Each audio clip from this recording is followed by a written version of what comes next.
3분기 실적 시즌이 중반기에 접어드는 가운데 이 미디어 엔터 기업들의 실적 발표도 이어지고 있습니다. 이와 관련해 포인트 잡아보도록 하겠습니다. 오늘은 이현지 유진투자증권 연구위원 전화 연결되어 있습니다. 안녕하십니까?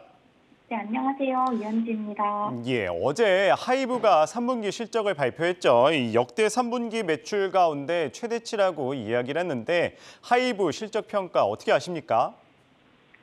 이번 3분기에는 아티스트 신곡 발매가 활발하기도 했고요. 특히나 세븐틴, TXT, 엔하이픈의 월드 투어가 반영이 되면서 공연도 굉장히 견조한 매출을 기록을 했는데 사실 그보다도 MD랑 콘텐츠에서의 매출이 더 크게 증가하면서 이런 간접 매출들이 좀 외형 성장을 견인을 했습니다. 근데 문제는 외형이 전년 대비 31% 성장을 했는데 영업이익은 오히려 8% 감익을 했거든요. 이유가 이제 12월에 데뷔하는 N팀이라고 하는 그 하이브 재팬에서 나오는 일본 보이그룹의 오디션 제작 원가가 좀 반영이 됐었고요. 그리고 아티스트들이 이번에 오프라인 공연을 좀 활발하게 진행을 하면서 원가율이 상승해서 수익성이 좀 하락을 했습니다. 그래서 영업이익 자체는 컨센서스에 좀 부합하는 실적을 기록했습니다. 네, 하이브 하면은 계속 이 이슈가 되온 게 이 BTS의 병역 논란 이슈입니다. 이 내년에는 마진 압박이 심할 것이라는 전망이 나오는데 이 하이브 주가 반등 언제쯤 될까요?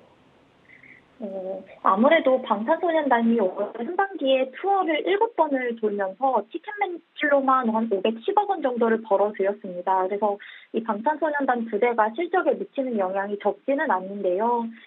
당연히 올해보다 그래서 내년 연간 이익률 훼손이 예상될 수밖에 없는 상황인데요. 방탄소년단 부대가 있기는 한데 내년에는 지금 공개된 신인 라인업만 최소 4팀이 있습니다. 그래서 올해 르세라핌, 뉴진스가 데뷔할 때 각각 100억 원씩 비용이 반영된 점을 고려해 보면 아무래도 신인 데뷔로 인한 원가 상승을 볼 수밖에 없고요.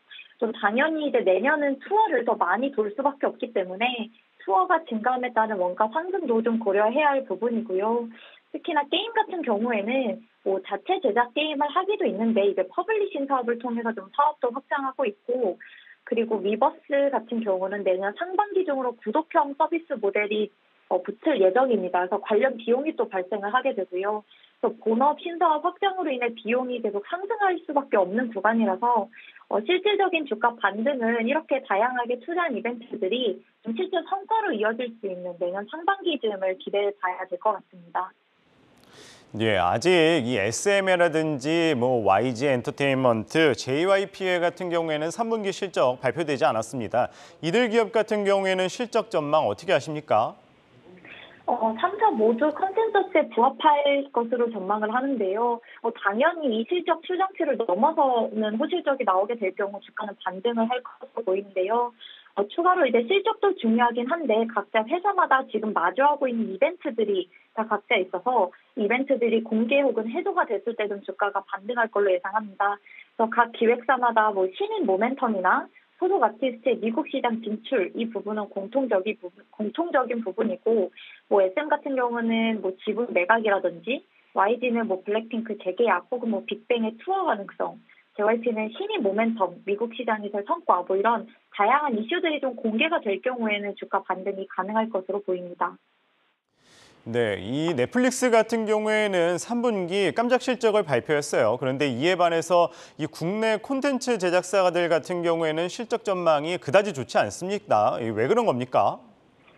네, 넷플릭스가 이제 가입자를 빠르게 확보하면서 상방을 열어주었기 때문에 제작사들의 전망은 좋습니다. 다만 지금 국내 제작사들은 업황의 문제라기보다는요, 각자 마주하고 있는 비용에서의 문제가 더 크다고 보이는데요. CJ ENM이나 콘텐츠리 중앙을 인수한 미국 제작사들이 좀 계속적으로 영업 손실을 기록하고 있는 상황입니다. 그래서 여기에서 실적 가시성이 많이 낮아져 있는데 상각 비용까지 발생하다 보니 당연히 실적이 좀 안 좋을 수밖에 없고요. 특히 어제 콘텐츠리 중앙 실적이 나왔는데요. 극장은 2개 분기 연속 흑자를 기록했는데 방송 부문에서 연결 자회사 상각 이슈 그리고 캡티브 부진으로 좀 적자 폭이 확대가 됐습니다. ENM 역시도 미디어 부문의 수익성이 그렇게 좋지 않은 상황에서 커머스 영화 다 좀 부진한 실적을 기록할 것으로 예상이 돼서 이번에는 스튜디오 드래곤을 제외하면 국내 미디어 기업들의 3분기 실적은 조금 쉬어가는 구간이 되지 않을까 예상합니다. 예, 뭐 말씀하신 것처럼 이 스튜디오 드래곤을 제외를 하면은 이 미디어 업종도 별로 좋지 않은 거라고 말씀하셨는데 그렇다면 스튜디오 드래곤 같은 경우에는 실적 전망 어떻게 보십니까? 그나마 선방을 할 수는 있다고 보는데요. 사실 3분기에 아마존으로 이제 구작 판매가 있긴 했는데 그 판매 규모가 그렇게 크지는 않았기 때문에 이익에 기여하는 거는 좀 제한적일 것 같고요. 특히나 기존에 3분기로 예정이 되어 있었던 디즈니 오리지널 작품이 4분기로 이연이 됐습니다. 그런 상황에서 판매 매출이 조금 줄어든 상황에 앞에 상반기 때 방영을 했었던 작품들 상각 부담이 가중되며 수익성이 좀 하락을 해서 컨센서스를 좀 상회하기는 힘들군요. 컨센서스에 부합하는 실적이 나올 것으로 예상합니다. 네, 이 넷플릭스를 중심으로 해서 이 주요 OTT들이 이 광고용 요금제 도입이 확산이 된다면은 국내 콘텐츠주들 같은 경우에 그래도 좀 수혜를 받을 수 있다 이런 전망도 나오고 있습니다. 이 콘텐츠주 수혜를 입을 수 있는 전망 나오는 것 같은데 이 부분 어떻게 보면 괜찮을지 설명해 주시고 또 내년에 좀 주목할 만한 콘텐츠주 꼽으신다면 어떤 게 있을까요? 네, 만약에 광고 요금제를 도입을 해서 이런 플랫폼들이 더 많은 콘텐츠를 수급을 하게 된다면 콘텐츠주들에게도 좀 긍정적인 기회가 열릴 수는 있는데요.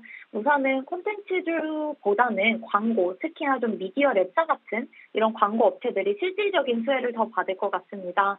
앞에서도 말씀드리긴 했지만 내년이 기대된다면 이제 스튜디오 드래곤을 추천을 드리는데요.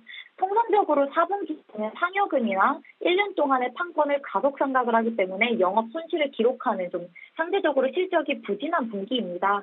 근데 이번 4분기에는 다양한 플랫폼으로 오리지널 시리즈 7편이 방영이 될 예정이고요. 그래서 판매 매출만으로 1,500억 이상의 매출을 기록할 것으로 예상합니다. 평균적으로 분기 자체 매출이 1,500억 왔다 갔다 하는 걸 본다면 판매로만 1,500 이상을 한다는 건 상당히 좀 고무적인 성과로 보이고요. 특히나 이렇게 외형이 좀 큰 폭으로 증가하기 때문에 아무리 우리가 비용을 크게 고려한다 하더라도 이익단에서 크게 쇼크날 가능성은 좀 없을 것 같습니다. 그리고 이미 논의되고 있는 넷플릭스와의 재계약이 체결될 경우에는 이익 체력이 당장 내년 1분기부터 좀 더 상승된 조건으로 요금률이 상승된 조건으로 거래를 할 수 있을 것으로 보이고요. 특히 이번 4분기에는 또 기대할 만한 부분이 이제 처음으로 미국 드라마의 실적이 반영이 됩니다. 제작비가 총 500억 원이 들어간 대작이기 때문에 물론 실제로 수취하는 마진도 크겠지만 미국이라는 시장으로 확장이 이제 시작된다라는 측면에서는 좀 리레이팅 요소가 충분해 보입니다.